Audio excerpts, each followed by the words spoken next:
DTV, el periodismo en el Congreso.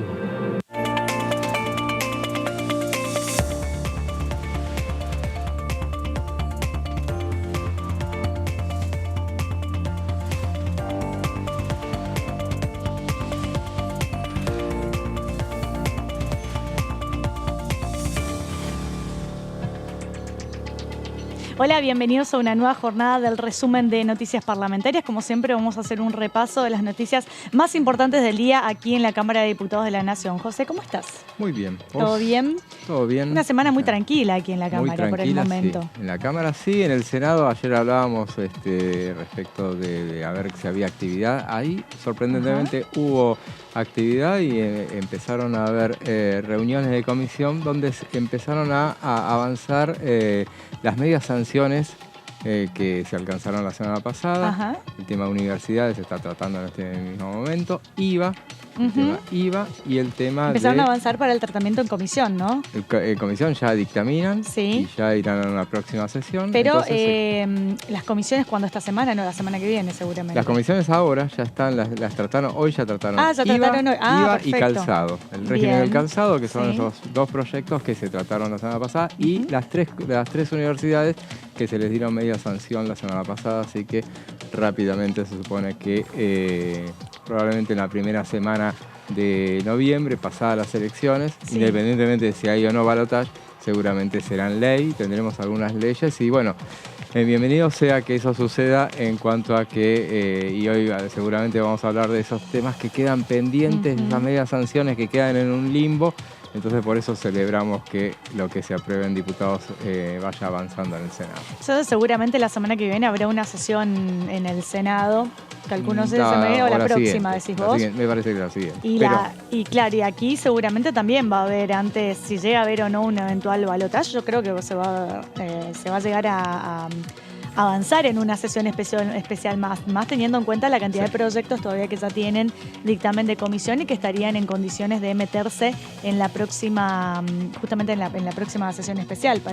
Porque el oficialismo está también tiene que aprovechar de alguna manera los votos que tienen en ambas cámaras, porque a partir de este domingo ya se va a ver cómo va a quedar configurada la nueva Cámara. Si bien la asunción va a ser después del 10 de diciembre recién, pero sería raro que sancionen con un nuevo parlamento tan pronto. Y lo más probable, y lo que hablábamos un poquito ayer, es nadie va a tener más de lo que tiene hoy. Entonces es muy probable que aprovechen, bueno, el envión o no, o lo que sea, pero seguramente uno imagina que la primera semana de noviembre habrá una sesión, hablábamos del Senado, por esas medias sanciones que ya avanzaron acá en la Cámara de Diputados, pero seguramente, y bueno, todos los temas que están pendientes acá, que se avanzó con muchos de ellos, pero bueno, hay varias cuestiones, por ejemplo, la cuestión de la atención del paciente. Ese es un tema que se me ocurre, la ley Nicolás, que es uno de los que ha quedado pendiente y que bueno, forma parte de esos proyectos de consenso que fueron los que avanzaron a lo largo de este año y que seguramente antes de que termine el periodo ordinario se vaya a aprobar. Me pongo a pensar en el eventual escenario, ¿no? Supongamos que llegue Javier Milei a la presidencia. ¿Cómo van a votar el bloque libertario? Va a ser un bloque mucho más masivo. Hoy recordemos que es un bloque que está formado solamente por tres, Carolina Píparo, Victoria Villarroel y Javier Milei. En el caso de que se lleguen a repetir los porcentajes de las PASO, va a tener un bloque más masivo, podríamos decir alrededor de 40 diputados aproximadamente. ¿Cómo va a ser el comportamiento de ese bloque parlamentario? Indistintamente quién llegue o no a la presidencia, ellos van a aumentar su bloque de diputados. ¿Y cómo va a ser el trabajo y el acompañamiento en este tipo de proyectos, por sobre todo, ¿no? Pienso en el tema de la ley Nicolás, en el tema de la ley del IVA, el tema del calzado, que todo implica, de alguna manera, intervención del Estado, ¿no? Para, de alguna manera, acompañar estas iniciativas, teniendo en cuenta la bandera que levantan ellos, ¿no? De cuanto menos intervención del Estado, mejor. Es por eso que justamente esos temas me parece que tuvieron ese empuje ahora para aprovechar las mayorías circunstanciales. Insistimos, lo que decíamos recién, nadie va a tener más de lo que tiene ahora, entonces independientemente de que le vaya mejor a todos, difícilmente vayan a tener mejores perspectivas de la que tienen ahora. Y me acuerdo un poco lo que sucedió en 2009, las elecciones de 2009, cuando fue la primera derrota del kirchnerismo, elecciones intermedias. Fue una fuerte derrota, venía de la pelea con el campo, había perdido muchos legisladores que se habían ido durante toda ese desgastante pelea que se extendió durante mucho tiempo, y lo que sucedió en ese momento, se habían adelantado las elecciones al mes de junio. Sí. Entonces ya en junio se sabía cómo iba a estar conformadas las cámaras a partir de diciembre. ¿Qué fue lo que hicieron entonces? El oficialismo de entonces aprovechó la mayoría que tenía por entonces y avanzó con un montón de leyes. Así es. Bueno, y también, recordemos el tratamiento justamente de todos los... A ver, José hizo una nota muy interesante con su equipo del parlamentario respecto a todas las leyes que los libertarios votaron en contra, ¿no? Eso de alguna manera te da una pauta de qué tipos de proyectos de ley podrían justamente acompañar o no. Claro, sí. Nosotros habíamos desarrollado una serie de iniciativas en su momento para tener leyes, las leyes sociales, ni hablemos. Lo que puede llegar a suceder también es que esa mayoría circunstancial que pueda llegar a tener el bloque libertario, habrá que ver en todo caso si sucede que que llegan al gobierno o si terminan siendo un sector que pueda llegar a ser importante y que se acople con otro que pueda ser utilizado, digamos así, entre comillas, por Juntos por el Cambio en ese caso, en esa circunstancia. O sea, Juntos por el Cambio se ilusiona eventualmente con que si fuera a hacer gobierno, bueno, por eso decíamos, no va a tener más diputados de los que tiene en la actualidad, pero podría contar con una buena porción de los libertarios para su propio fin. Así es. No sucedería lo mismo.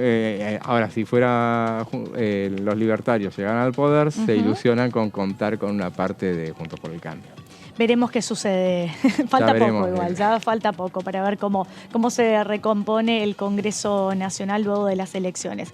Y cambiamos de tema, nos metemos en lo que son los premios TAL. Tenemos que de alguna manera felicitarnos mutuamente. Sí. Recordemos que los premios TAL es el mayor galardón que otorga la televisión de América Latina, en el cual compiten un montón de programas de televisión pública de los distintos países de Latinoamérica. Son 14 países hubieron más de 600 postulados para las distintas categorías. Bueno, DTV El Resumen fue, justamente ahí podemos verlo en placa, fue nominado como Democracia Parlamentaria Noticiero junto con otros programas de otros países, podemos ver de México, de Brasil, de Colombia, de Uruguay, ¿no? Así que bueno, felicitaciones, José.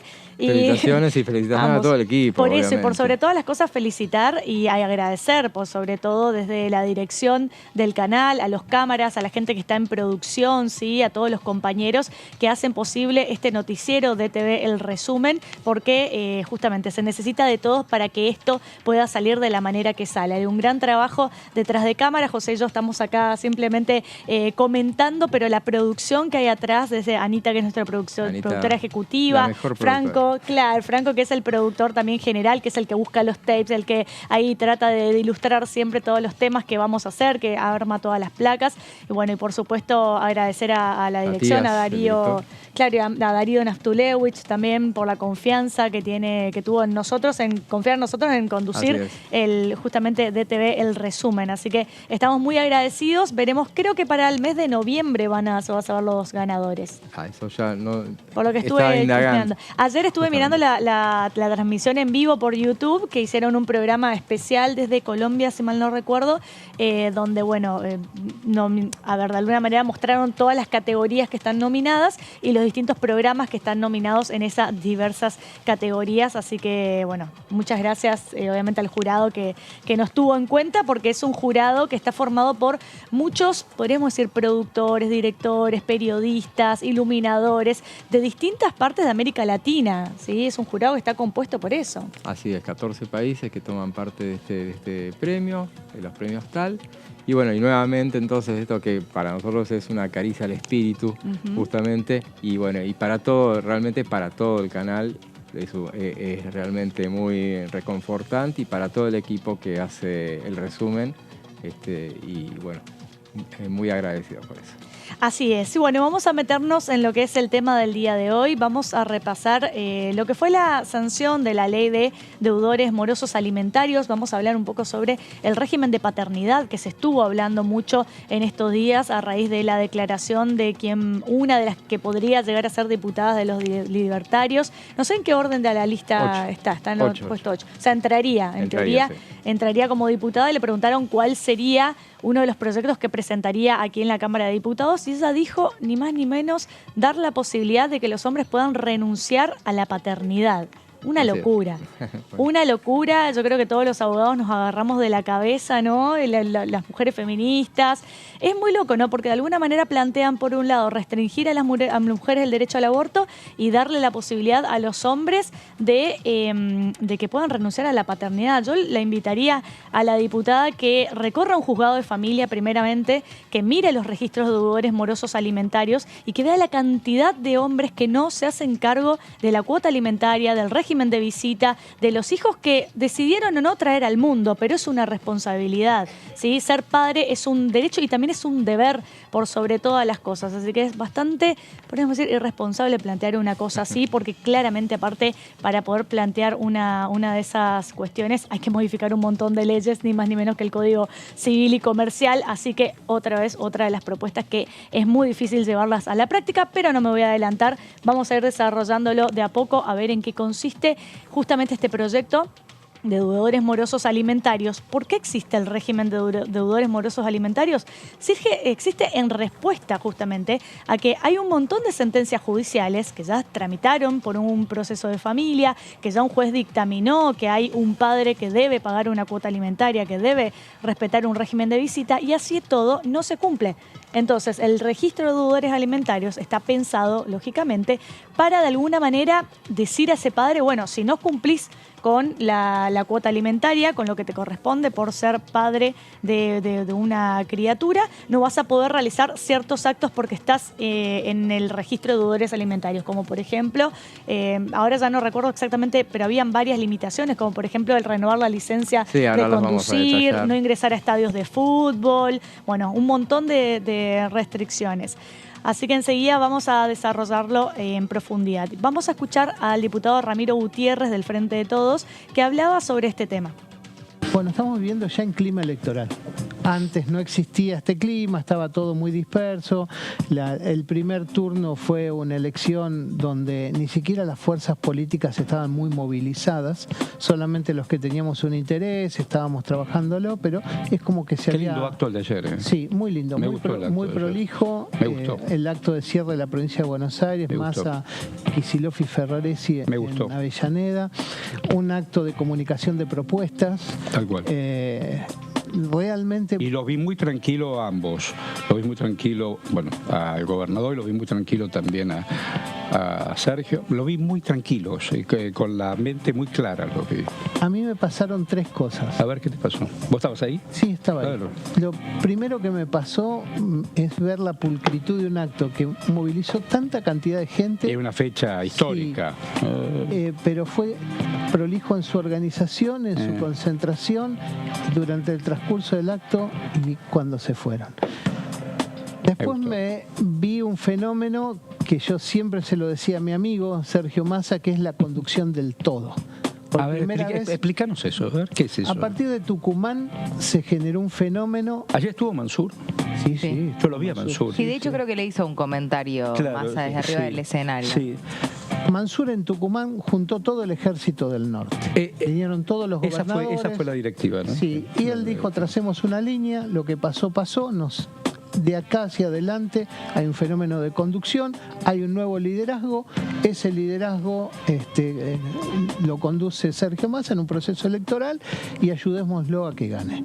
Eso, que puede ser una frase en un discurso, no, se trasladó a una fuerza militante muy potente, que se ve el peronismo cuando transita las calles, se lo ve, se lo siente, llega, y hoy está sucediendo eso. A todo eso se agregó algo más que es de la propia cosecha de un hombre joven, Massa es un hombre joven todavía para la política, que tiene una visión, una cabeza de país que es a partir de la unidad. Massa empezó a plantear que terminado el proceso eleccionario viene el proceso de convocar a los mejores líderes para salir. Es un momento. Yo creo, es mi opinión personal, Sergio Massa ha tenido en estas horas, en este tránsito como ministro de Economía, un gran trabajo de gran valía, que fue acomodar el frente externo.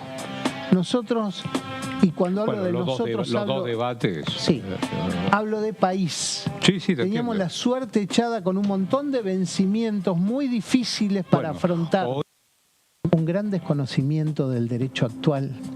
Si una mamá inscribe un hijo sin la presencia del papá, porque no lo conoce, porque... No está más. Sí, no está más. Se fue. Bueno, hay una representación del Estado creada por la ley, el Ministerio, que es el asesor de menores incapaces, que rápidamente se va a tomar contacto con esa mamá y le va a preguntar por qué razón no conoce a su papá, al papá, si quiere que lo ayuden a buscarla, si sospecha que alguien es el papá, le van a ofrecer a esa persona identificada como posible papá que pueda hacerse un estudio de compatibilidad para ver si es el padre, eso que es gratuito. El Estado está ahí para solucionar eso. Y si vos fuiste papá y te enteraste o sospechás de que tal vez no seas el papá biológico, podés impugnar esa paternidad. Está todo previsto en la ley, con un desarrollo del fuero de familia, ya con una jurisprudencia. Lo que esta chica ha propuesto es un disparate. Qué bueno. Que demuestra que no conoce ni la ley, y además los ejemplos que dio. No. Sí, digamos, más allá de la impugnación que pudieras hacer ética o moral, digo, más allá de eso es desconocimiento de las leyes vigentes. Sí, de lo que trabajan los asesores de menores incapaces, los jueces de familia, los defensores oficiales que se ocupan de estos temas, la información que el Estado le da a las mamás cuando van a inscribir a sus nenes y se dan cuenta que puede haber un papá ausente, cómo el Estado sale a la búsqueda y la identificación de ese papá. ¿Esto venía por el padre ausente o por una situación de engaño? Una celada, claro. Ella habló, ella dice, un hombre que es engañado, se le hace, la mujer aprovecha para tener un hijo, una celada, puede renunciar, ¿no? Te hago una trampa. Bueno, pero la ley prevé que si vos la imaginación maravillosa. Fuiste papá y estás absolutamente convencido que sos el papá biológico, pero un día alguien te dice, mira, me parece que fuiste objeto de una trampa, un engaño, no sos el papá,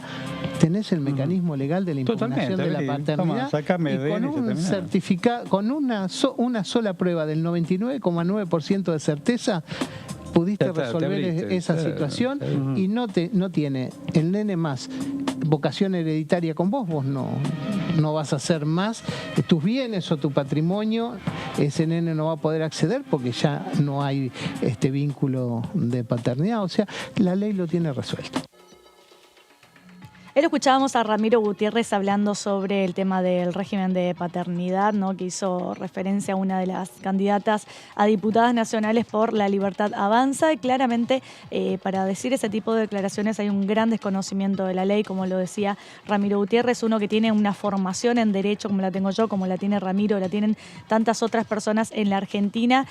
Podemos dar fe de que es un gran desconocimiento y por sobre todas las cosas es ir sobre los derechos de la persona persona que acaba de nacer, de ese menor de edad, por sobre todas las cosas, que tiene el derecho y el deber de que tenga padres responsables, que se encarguen de su crianza, de que se encarguen de su alimento, que se encarguen de su vestimenta, de su educación. No se puede hablar tan libremente de esta manera con tanto desconocimiento legal al respecto. Para seguir hablando y escuchándolo a Ramiro Gutiérrez, también habló del tema de la venta de órganos, que es un tema que también de alguna manera lo pusieron en colación los libertarios, y vemos qué decía Ramiro respecto a este tema. Creo que hemos superado todos los escollos de la conducción. Él está amalgamado y conduce el todo, pero es el que conduce el todo. Y sí, conduce el todo. Ya no hay ninguna distinción. Quienes pudieron tener algún reparo con la candidatura de Massa ya no lo tienen. Bueno, esto que contaste de Mansur, sí. Vamos para allá armándote el bloque del norte. Todo lo que conforma nuestro frente está ahí. Y hay mucha gente expectante en estas horas. Sí, claro. La elección se define en las últimas 72, 48 y más las 24, sí, claro. Y aproximándose al no me cabe duda. En esa liquidez, sí. Creo que Massa tiene la ventaja, porque es el que menos riesgo ofrece para un país que el año que viene es diferente. Yo quiero que pensemos esto. A ver. El frente externo está pacificado para cualquiera que venga, pero se cambió la matriz productiva de este país. Sí, eso, claro, es lo más importante, sí, claro, que pasó. Lo hicimos en la pandemia con mucho esfuerzo, con tiempo récord. Mirá lo que es, hoy a la mañana leía el tema de la ecología, de los ecosistemas. Argentina está saliendo de una sequía brutal, está saliendo de aquí. ¿Quién entró en sequía? Es Bolivia. Bolivia. Es decir, un planeta que vos no lo decidís. El hombre decide otras cosas horribles como la guerra.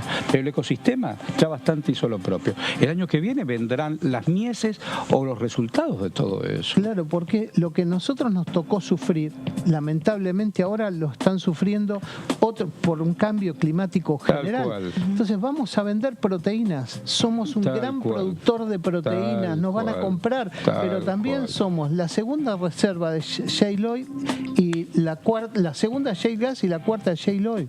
Eso está todo vendido. Tenemos que tener la posibilidad de sacarlo. Eso va a entrar. Sí. Entonces, en el segundo, tercero y cuarto año de un presidente, del que venga, la Argentina va a crecer exponencialmente. Claro. Y más si hay salida de posguerra, porque nuestro gas va a tener otro precio. Claro. No el precio normal, va a tener el precio del abastecimiento de una posguerra. La ley tenía un hueco. Tenemos una hermosa legislación. ¿Hay una ley? Sí, de trasplante de órganos. Claro.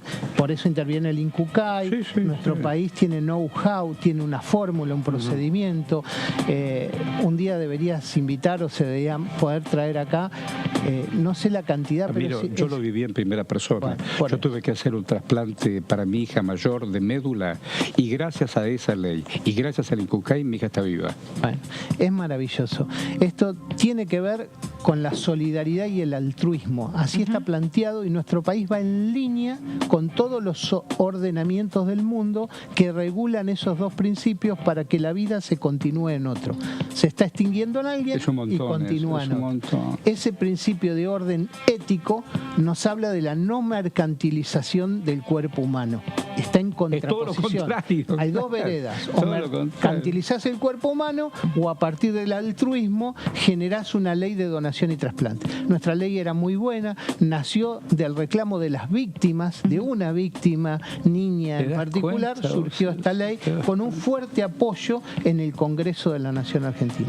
Ahora, la ley tenía una pequeña ranura que no estaba prevista y tenía un blanco. ¿Estaba prohibido la venta de órganos o la intermediación en los órganos? Sí, pero ¿para quién? Para los profesionales de la salud que intermediaban en el proceso, pero no para todos los demás. Si yo soy un instigador, sé que vos tenés un órgano en condiciones de una córnea, y él necesita esa córnea. Entonces yo empiezo a instigarte para que vos la vendas, para que vos viajes a otro país que yo te voy a llevar, busquemos un quirófano, sí, el tour de órganos. Eso pasa. O buscamos la ilegalidad en el país para obtenerla, buscamos un laboratorio que haga los estudios de compatibilidad y todo. Bueno, no estaba previsto. Reforzamos todas las cláusulas penales. ¿Escribiste otra cosa? Sí. Hoy estaba prevista como algo que se llama delicta propia. Solamente puede ser cometido por quien era médico. Y nosotros lo llamamos a delicta comunia. Lo puede cometer ¿Por qué cualquiera. esas cosas no se aprueban? Y está planteado, va a ser seguramente de las discusiones lindas que daremos en esta Cámara. Muy bueno. Bueno, ahí lo escuchábamos a Ramiro Gutiérrez hablando de todo un poco entonces respecto de la actividad de la Cámara, respecto de la candidatura de Sergio Massa. José, vamos a meternos en el día de hoy a desarrollar sobre el tema del registro de los deudores morosos alimentarios y vamos a desarrollar el derecho y la obligación justamente de ejercer la responsabilidad parental tanto que tienen las mujeres como los hombres cuando traen a un hijo al mundo, ¿no, José?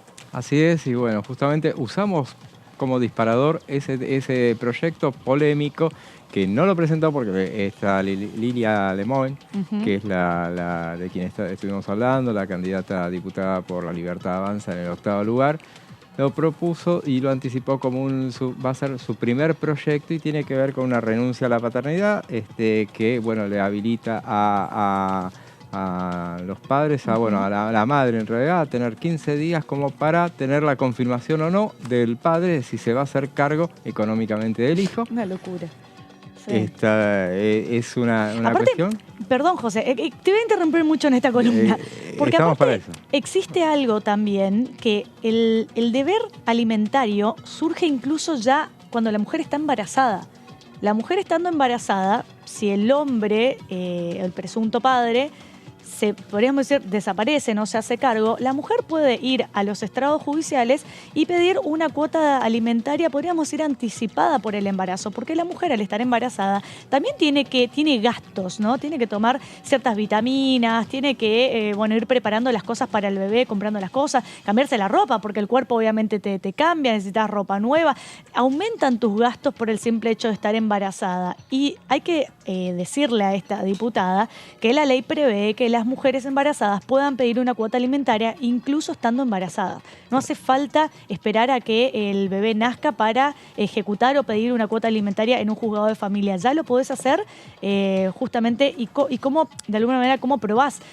Podés probarlo por distintos medios, por testigos, por mensajes de texto, por un montón que muestre de alguna manera el vínculo que se conoce en esas personas. Claramente el hombre también tiene el derecho a pedir la impugnación o a decir yo no soy, tengo dudas y pedir un ADN, porque acá no se trata solamente de preservar el derecho de la mujer, acá se trata de preservar el derecho de las dos personas y por sobre todas las cosas de la persona por nacer, que es el tercero involucrado en toda esta cuestión que va a necesitar alimentos de ambos progenitores. Sí, justamente, y estaba pensando en un caso puntual que hace unos años intimó a la Argentina, la Comisión Interamericana de Derechos Humanos, a partir de el hecho de que se daba una situación sobre un caso de paternidad. Eso lo podemos hablar en los próximos días seguramente, sobre un proyecto del Ejecutivo porque la Argentina fue intimada para solucionar esa cuestión. Pues en estos días los vamos a mencionar. Quedó en la nada porque hubo un trabajo muy intenso, se generó un anteproyecto y finalmente no llegó ni siquiera a las comisiones, un anteproyecto del Poder Ejecutivo. Lo vamos a mencionar en estos días puntualmente de qué se trataba, pero tenía que ver con esas cuestiones. Era un poco al revés. En este caso, al padre le habían ocultado que ese hijo que había nacido y que él tenía dudas de que presumía que era suyo, le habían dicho que no. A partir de ahí se generó todo un debate judicial que duró años y años, que llegó hasta la Comisión Interamericana de Derechos Humanos y a partir de ahí intimó la CIDH a la Argentina.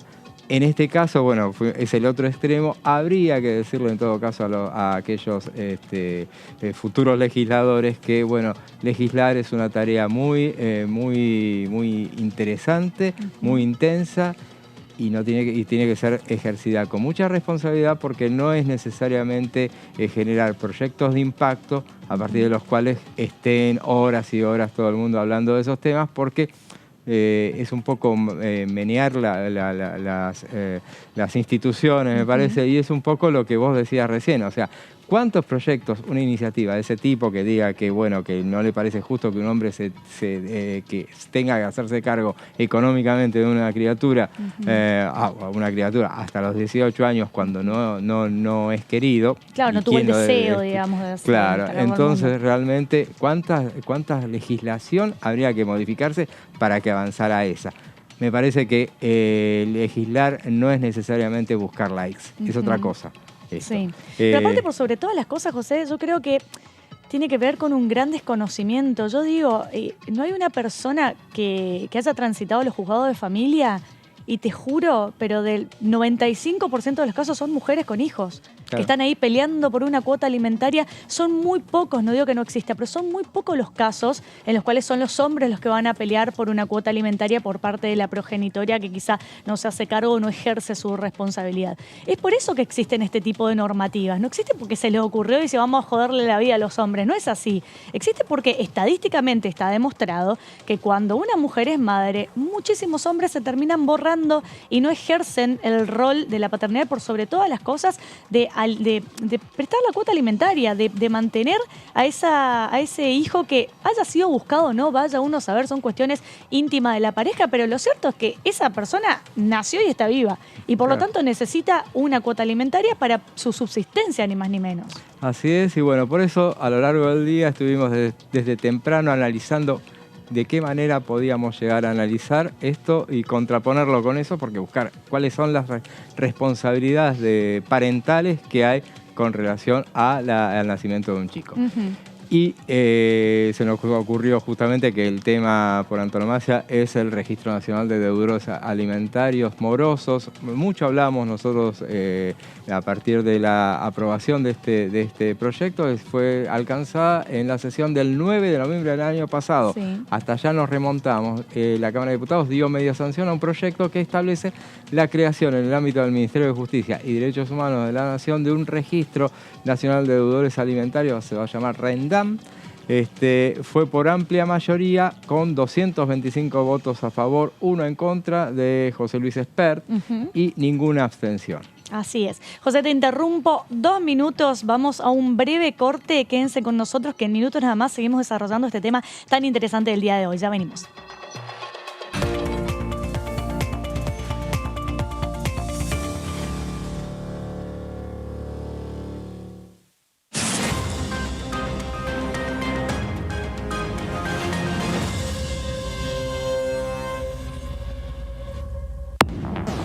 ¿Cómo andan? Bienvenidos, bienvenidas. Estamos aquí en la tercera edición. Claramente la educación necesita fortalecer su presupuesto educativo y que se ejecute, por supuesto, y seguir avanzando en otras áreas de capacitaciones que necesita, digamos, para que los chicos y las chicas se preparen para el mundo del trabajo del futuro. Es una iniciativa que favorece y que va directamente al bolsillo del trabajador, a aliviar el bolsillo del trabajador. A las 48 horas esta persona tiene ya integrado el valor del 21% en su cuenta sueldo. DTV, tercera edición, de lunes a viernes. Si somos dueñas y dueños de nuestros libros, somos protagonistas de un futuro mejor. Por eso, entregamos libros a millones de estudiantes en todo el país en solo un año. Además, otorgamos becas educativas para que las chicas y los chicos puedan terminar la escuela. Realizamos obras en universidades, fortaleciendo el sistema universitario nacional. Y este año, otorgamos y renovamos becas Manuel Belgrano en carreras estratégicas para el desarrollo productivo del país. Con más educación, construimos un futuro mejor. Conoce más en argentina.gov.ar/protagonistas. La educación nuestra bandera. Ministerio de Educación.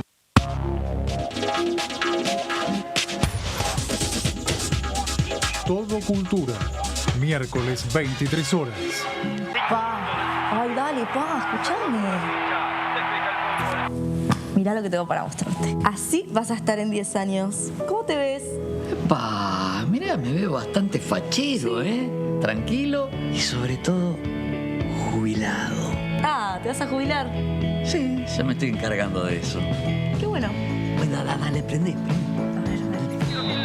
Si te faltan hasta 10 años para cumplir la edad para jubilarte y adeudás aportes, ahora los podés regularizar con el nuevo plan de pago de deuda previsional. Tu esfuerzo cuenta. ANSES, Argentina Presidencia.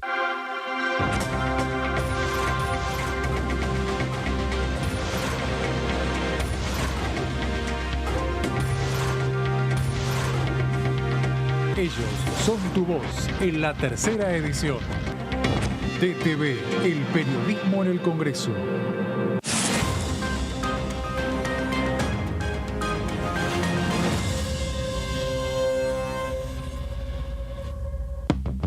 Lanzamos líneas de crédito para trabajadores de hasta 400.000 pesos a devolver en 24, 36 o 48 cuotas.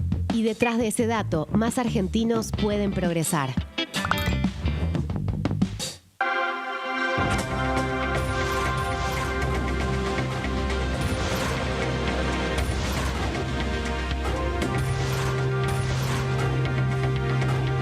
Ellos son tu voz en la tercera edición.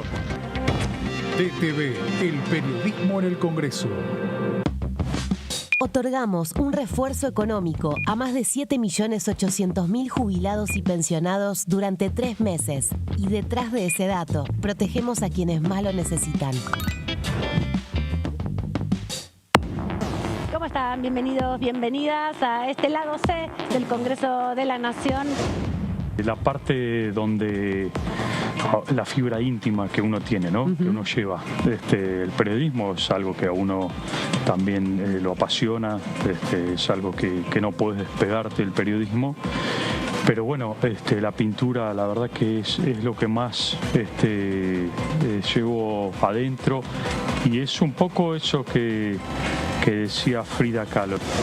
Muchas personas que a la hora de pensar si quieren hacer estas producciones, es muy necesario también que haya espacios, y esos espacios justamente nosotros como red de festivales internacionales también promovemos que estas personas después vayan a esos otros festivales, y obviamente que a partir de eso una cadena que termina en la posible distribución, en el ingreso, que es muy necesario pensar que todas estas producciones no se hacen de la nada, se necesita dinero, muchas veces las personas ponen su dinero y necesitan de alguna manera no solamente recuperarlo, sino tener más para poder hacer más producción.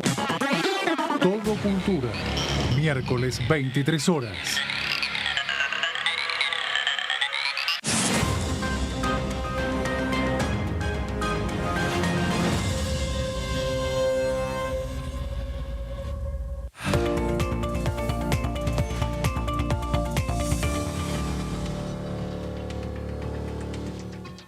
Ahora sí, continuamos con el resumen de noticias parlamentarias. José, deudores alimentarios morosos. Recordanos en qué consistió este proyecto y la sanción de este proyecto de ley. Justamente comentábamos, Lu, que esto había sido aprobado el 9 de noviembre del año pasado.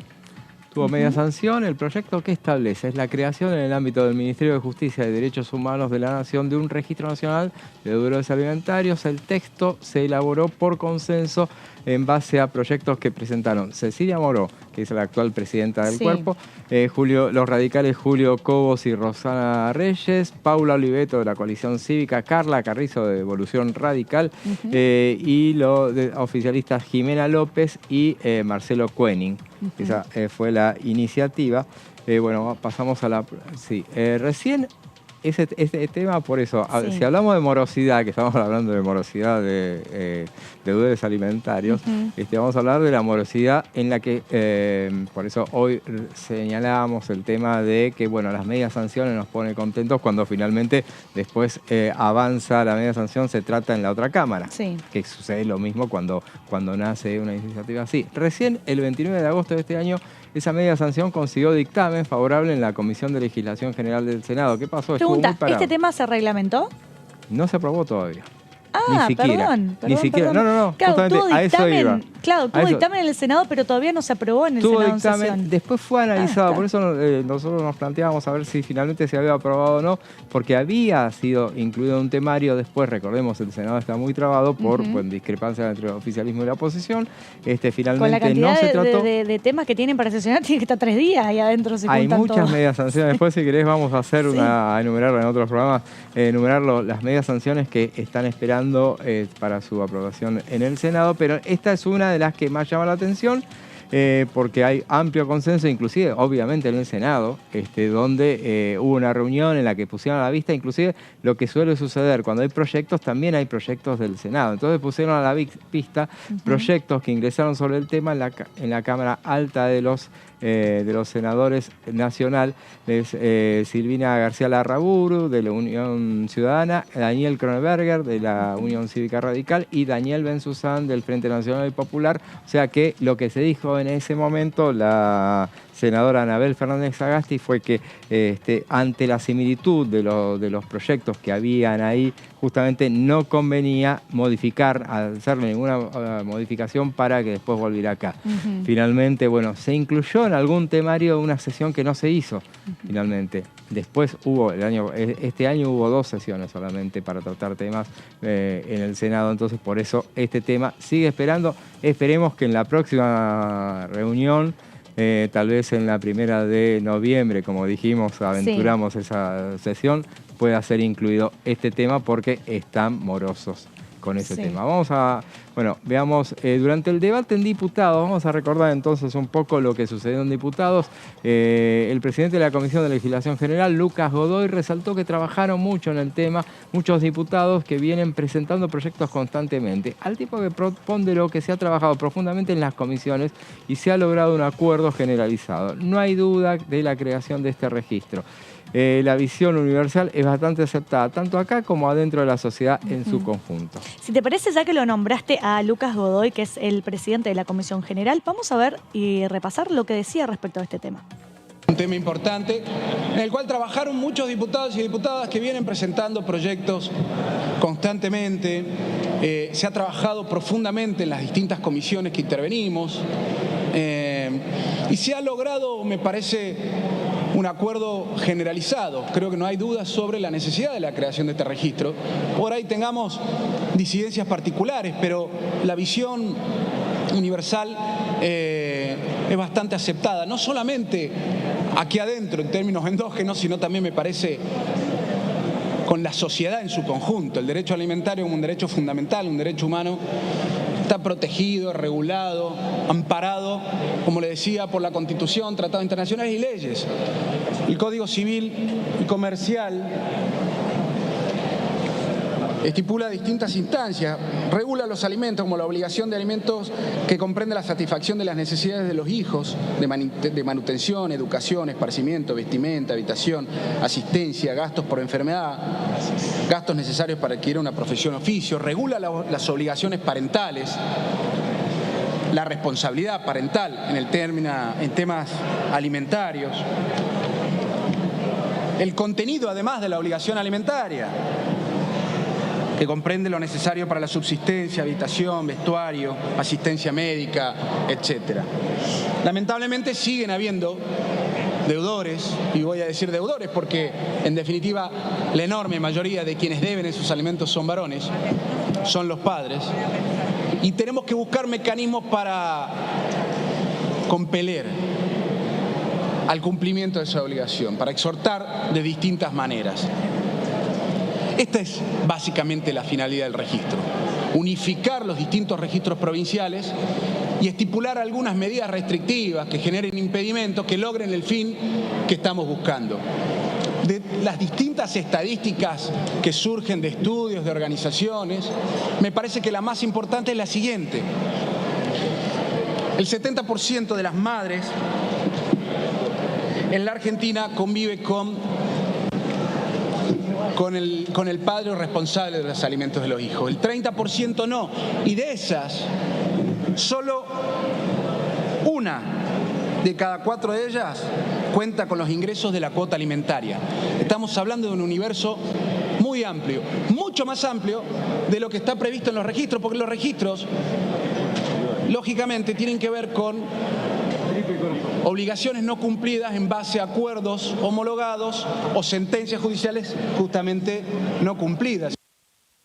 Me parece muy importante lo que decía Lucas Godoy. ¿Por qué? Porque cuando se tramita judicialmente una cuota alimentaria tenés dos alternativas. Por un lado, que ambos progenitores se pongan de acuerdo y ese acuerdo se homologue judicialmente, ¿sí? Que tenga fuerza de ley, podríamos decir, para que se pueda ejecutar después cuando alguna de las dos partes no cumple lo acordado entre ellos. O en el caso que sea imposible y que no se pueda llegar a un acuerdo, ahí sí vas por una sentencia judicial, donde el juez va a ver la situación económica, la calidad de vida de ambos progenitores y va a tratar de equiparar en un mismo pie de igualdad justamente el deber alimentario que tengan ambos progenitores y por sobre todo tratar de darle la misma calidad de vida a ese menor de edad cuando esté en los hogares de ambos progenitores. Pero todo esto tiene que ver con deudores morosos alimentarios, José, ¿no? Así es, y bueno, decía recién Lucas Godoy, presidente de la Comisión de Legislación General, que hablaba de derecho alimentario, es un derecho fundamental, decía, es un derecho humano, está protegido, regulado, amparado por la Constitución e incluso leyes como el Código Civil y Comercial estipula distintas instancias como la regulación de alimentos que comprenden la satisfacción de las necesidades de los hijos, regula las obligaciones parentales.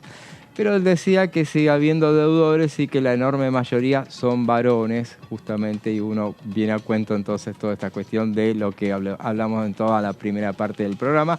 Los padres, por lo que los padres son la mayoría los que se convierten en deudores, por lo que se hace imperativo buscar mecanismos para compeler al cumplimiento de esa obligación, para exhortarlo de distintas maneras, y la manera, justamente una de las maneras es, bueno, la manera es judicial y la manera como para que se ayude a partir de eso, sea a través de la existencia de un registro nacional de deudores. Veamos la próxima placa.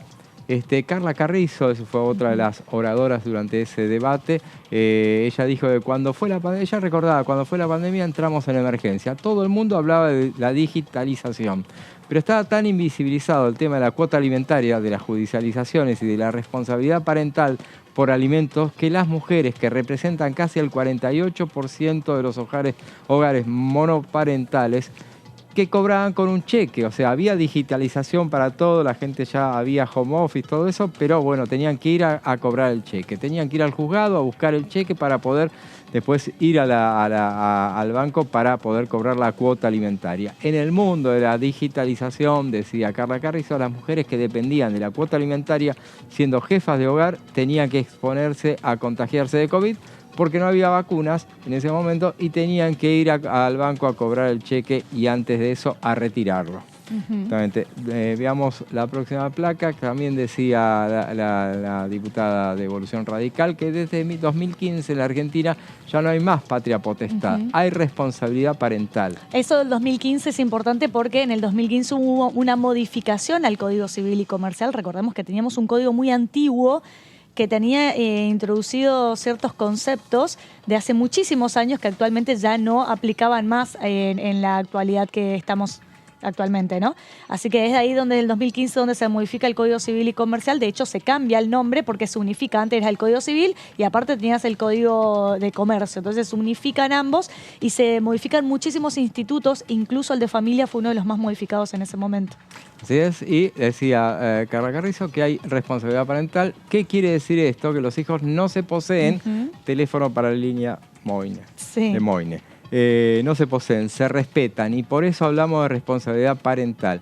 Un punto clave de esa responsabilidad es la alimentación. Esta ley no es contra nadie, no es solamente para buscar deudores, sino para exigir que se cumpla y hacer más difícil que se viole el derecho a la alimentación en la Argentina. Incluso fíjate, José, qué tan importante y tan avanzada está la legislación argentina, porque en el caso en el cual no se pueda determinar quién es el padre porque no se lo encuentra, o por ejemplo ese padre no tiene ingresos de alguna manera para poder fijar una cuota alimentaria, la ley hasta prevé que se pueda cobrar a los abuelos, ¿sí? Va por los ascendentes, o sea, a los padres del padre, podríamos decirlo. ¿Por qué? Porque es tan importante preservar el derecho a la alimentación. Cuando hablamos de derecho a la alimentación, comprende un montón de conceptos, que no es solamente la comida, tiene que ver con la vestimenta, con la educación, con los espacios de recreación, todo lo que hace, y ni hablar de la salud, la obra social, ¿no? Todo lo que hace al desarrollo de un ser humano. Entonces imagínate cómo hasta ese punto la legislación argentina prevé que en el caso de que no se pueda determinar con el padre, no se pueda cobrar porque tiene ingresos en negro, porque no tiene ingresos formales, sea cual sea la situación, sí o sí hay que preservar el derecho al menor y por lo tanto se puede cobrar una cuota alimentaria a los abuelos. Veamos entonces qué dice el proyecto, todavía le falta la media sanción pendiente en el Senado. El Registro Nacional de Deudores Alimentarios tendrá por objeto la conformación de una base de datos unificada y dinámica, con soporte digital de acceso público y gratuito y de los deudores alimentarios morosos de todo el territorio nacional inscritos en los registros jurisdiccionales y a solicitud de la autoridad judicial competente. La inscripción del registro se dará cuando la persona obligada al pago de cuotas alimentarias provisorias o definitivas mediante resolución judicial o convenio homologado judicialmente incumpliera con el pago en tiempo y forma, mientras que para la baja, una vez acreditado el pago, ahí es cuando te sacan del registro, el pago del adeudado, él o la jueza o el tribunal correspondiente deberán ordenar la baja de la inscripción dentro de los 5 días hábiles posteriores. Y hay que recordar, José, que antes de llegar a estar inscrito dentro del registro de deudores morosos alimentarios, ya previamente seguramente se te habrá intimado varias veces a que cumpla con la cuota alimentaria. O sea, no podés hacerte el desentendido, el que yo no sabía que tenía que cumplir con la cuota alimentaria o a mí nadie me avisó. No es así. Así es, sí. El proyecto plantea una serie de impedimentos, vamos a hacer algunos detalles de lo que indica, de quienes estén inscritos en este registro, de manera que distintas instituciones u organismos que no les otorguen, por ejemplo, la apertura de cuentas bancarias y otorgamiento o renovación de tarjeta de crédito o débito, inscripciones o anotaciones en los registros de la propiedad inmueble nacional o de las jurisdicciones locales, digamos algunas más en la próxima placa, a ver.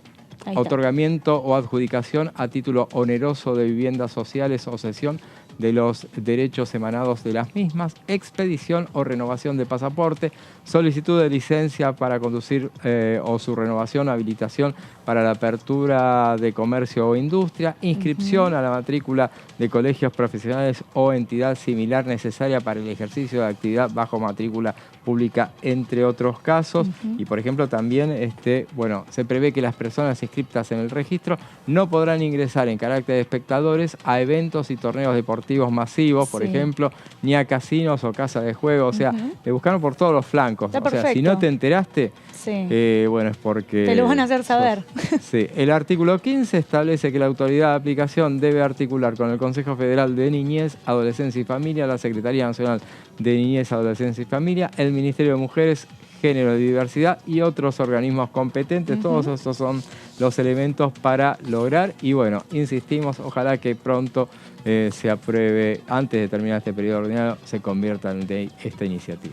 Esperemos que sí, José, porque sería la solución a muchas madres que luchan en el día a día para que los padres paguen la cuota alimentaria, que es un deber que tienen por haber traído un hijo al mundo. Sea o no sea buscado, querido, lo que sea, esa personita existe y tiene derecho a la alimentación. Si te parece, José, vamos a ver cómo fue el día de la votación, ¿sí?, de deudores morosos alimentarios aquí en la Cámara de Diputados. Se va a votar en general el dictamen de la Comisión de Legislación General y otras recaído en el proyecto de ley por el cual se crea el Registro Nacional de Deudores Alimentarios Morosos. Orden del día 447. Sírvanse marcar su voto. Tiempo.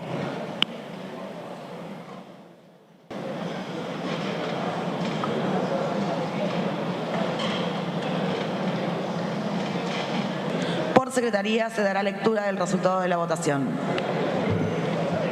225 afirmativos, 1 negativo, 0 son las abstenciones. Resulta afirmativa. Deudores morosos alimentarios. Entonces esperemos que este tema se incluya antes de que cambie la composición de la Cámara, ¿no? Habría que ver cómo votaría esa diputada si llega a ingresar como diputada nacional de los libertarios, cómo votaría respecto de este tema, ¿no? Bueno, estos son los temas que por eso conviene que se aprueben ahora con la actual composición del Congreso para que llegue justamente, que sea ley. Bueno, será un tema ya que se podrá tildar. Imagino que de todas maneras, bueno, es difícil, me parece, oponerse a iniciativas como esta. Y yo siempre digo, José, como lo explico acá, las leyes siempre van surgiendo en base al contexto que vamos viviendo. ¿Por qué antes no existía un registro de deudores morosos alimentarios? Si bien el incumplimiento de la cuota alimentaria es algo que existe hace muchísimos tiempos, pero a medida de que se fueron ampliando los derechos de las mujeres y también gracias a que las mujeres se empezaron a involucrar, que nos dejaron en realidad empezar a involucrarnos, porque no es que hubieron mujeres que nunca se quisieron involucrar en política en otras épocas, sino que era una sociedad tan patriarcal y tan machista que no dejaban a las mujeres participar en política. A raíz de que las mujeres, con todas estas leyes de la paridad de género y demás, se empezaron a involucrar en temas políticos, es donde empiezan a surgir este tipo de iniciativas que hace al derecho de la mujer y también al derecho del menor de edad por sobre todas las cosas, porque acá no se está hablando de una cuota alimentaria para mantener a la mujer, se está hablando de una cuota alimentaria para mantener a un menor de edad por el deber que tiene uno de ser progenitor, ni más ni menos. Si bien dentro del Código Civil y Comercial existen distintos tipos de obligaciones alimentarias, tiene que ver con situaciones puntuales de la vida misma, ¿no? O sea, por ejemplo, si dos personas están casadas, si son cónyuges y la otra persona tuvo un accidente, tuvo una enfermedad, lo que sea, y está inhabilitada para poder trabajar por sí misma, por ese contrato que uno hace a la hora de casarse, porque el matrimonio es un contrato que uno hace con la otra persona, y sí tenés el deber de alguna manera de mantener alimentariamente a tu pareja con quien decidiste casarte, ¿no? Pero en este caso, que estamos hablando de la cuota alimentaria de los menores de edad, es un derecho y un deber que se tiene por sobre los menores de edad, porque claramente no pueden valerse por sí mismos. Así que, bueno, este tema seguramente va a traer mucha tela para cortar. Doctora, ¿sí? Estuvo como pez en el agua hoy, ¿no? Ay, a mí me encantan estos temas, sinceramente. Sí. Así que traigamos más de estos temas que los explicamos. Bueno, José, nos volvemos a encontrar mañana como todos los días. Nos vemos mañana, nos encontramos a las 6 de la tarde como todos los días. Adiós.